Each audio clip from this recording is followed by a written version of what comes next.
শৈশব জীবনের সেই অধ্যায় যা কখনো ফিরে আসে না, কিন্তু স্মৃতির জানালায় রঙিন হয়ে জ্বলজ্বল করে।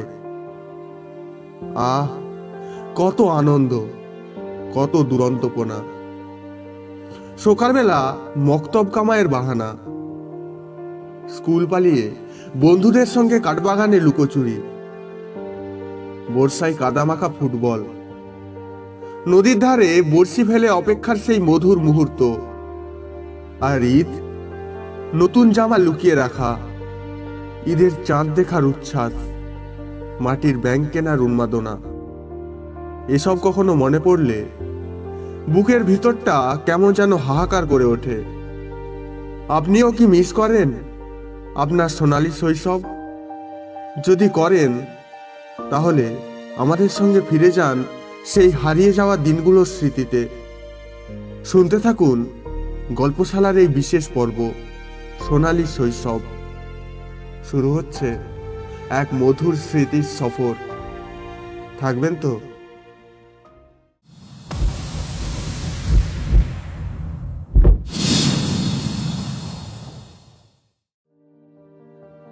শহরে যারা থাকতো তাদের কথা বলতে পারবো না, তবে আমরা যারা গ্রাম থেকে বড় হয়ে এসেছি, তারা যদি সব থেকে বেশি কোনো জিনিসকে মিস করি, সেটা হলো শৈশবকাল।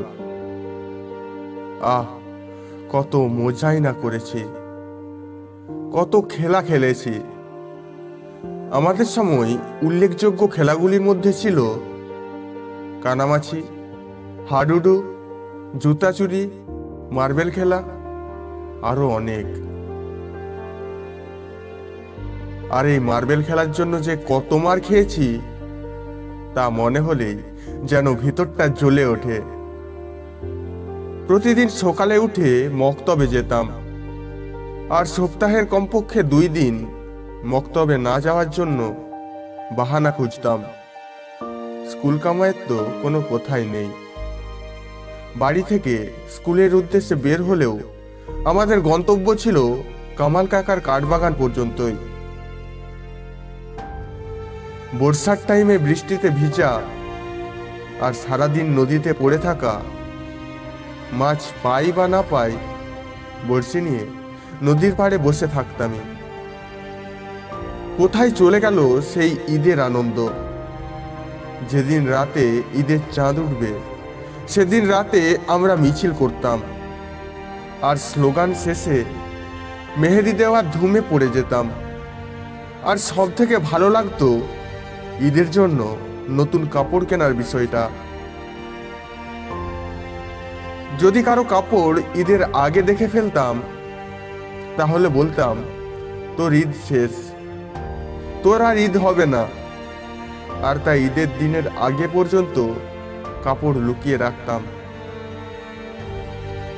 ঈদের নামাজ শেষ করে চলে যেতাম মাঠে, যেখান থেকে অনেক কেনাকাটা করতাম। আর সবার আগে মাটির তৈরি ব্যাংক কিনতাম টাকা জমাবো বলে। আসলে শৈশব কখনো ফিরে আসবে না বলেই হয়তো শৈশব এত সুন্দর ছিল। এটা ভেবেই কষ্ট লাগে আর কখনো শৈশবটা ফিরে পাবো না।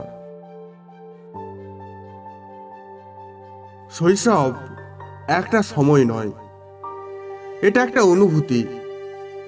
সেই দস্যিপনা, সেই ছোট ছোট খুশি আজও কি মনে পড়ে?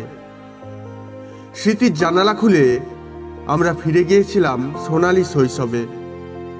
কিন্তু গল্প কি এখানে শেষ?